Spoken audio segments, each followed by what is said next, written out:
అందరికీ Malaysia Telugu class. ఈరోజు మా కోవేట్ వాళ్ళకి మాకు ఏం చేస్తున్నానో మీరు చూసేయండి. వాళ్ళకైతే మటన్ మచ్చిపులుసు చేశానమాట, మన ఇండియా స్టైల్లో మటన్ మండి.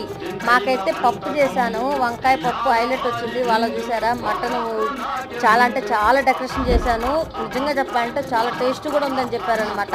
సో ఫైనల్గా అయితే నేను తినే తిండి చూసారా, వంకాయ పప్పు. వంకాయలో పప్పు కూడా పప్పులో వంకాయ వేసానండి, హైలైట్గా ఉంది నిజంగా. మిక్స్డ్ కర్రీస్ ఈ మధ్య మిక్స్డ్ కర్రీస్ ఒకప్పుడు నేను తినకపోయింది అనమాట. కోవేట్కి వచ్చాక ఇలా మిక్స్డ్ కర్రీ అనమాట. పప్పులో ఇట్లా వంకాయలు మిరపకాయలు వేసుకొని మధ్య మధ్యలో పప్పు తింటూ వంకాయలు నంచుకుంటూ మళ్ళీ దాంట్లో కాలీఫ్లవర్ కాలీఫ్లవర్ కాదు క్యాబేజ్ కూడా వేసానండి.